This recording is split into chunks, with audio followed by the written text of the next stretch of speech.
Voici le zapping politique européen. Bonjour Dimitri Vernet. Bonjour à tous et on débute avec une archive du gourou insoumis Jean-Luc Mélenchon. Alors la question des médias, c'est très simple. Si jamais vous mettez les pieds là-dedans, vous ressortez, vous prenez une douche parce que vous vous sentez sale. Alors moi maintenant, c'est clair, j'y vais plus. Propos tenus le 24 octobre dernier. Bien, devinez maintenant qui c'est qui était l'invité de France 3 hier midi. On va en parler avec l'invité de dimanche en politique, Jean-Luc Mélenchon, bonjour. Bonjour. Et la France insoumise, toujours au cœur des débats et du nouveau Front populaire. Le boycott le plus court de l'histoire. Le cascadeur de conviction Jean-Luc Mélenchon était donc de retour dans les médias ce dimanche. Et grande nouvelle, il vient d'ouvrir son cabinet de voyance.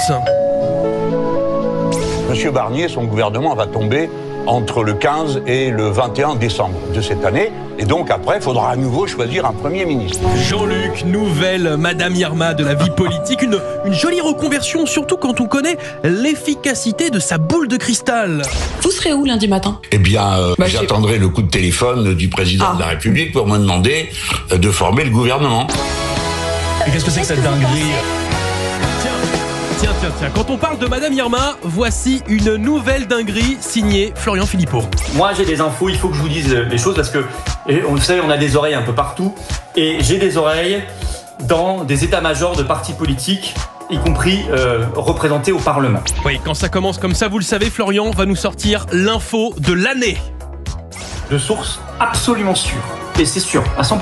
Les états-majors des partis politiques représentés actuellement au Parlement préparent à une nouvelle élection présidentielle anticipée suite à une démission de Macron, qu'à une dissolution de l'Assemblée nationale.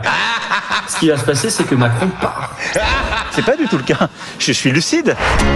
En attendant, Emmanuel Macron est toujours président et hier, depuis l'Argentine, il a tenu à rassurer nos agriculteurs, vous le savez, une fois de plus dans la rue, pour exprimer leur colère. J'ai également dit de manière très sincère et très claire au président argentin, que la France aujourd'hui ne signerait pas en l'état ce traité Mercosur. Et donc je veux ici rassurer nos agriculteurs. On rassure, mais en même temps, on menace. Cette fois dans la voix du ministre de l'Intérieur, Bruno Retailleau, sur Public Sénat.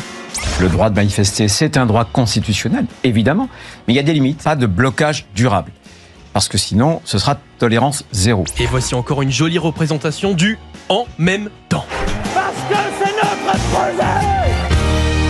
Enfin, je vous propose de terminer ce zapping par une pépite.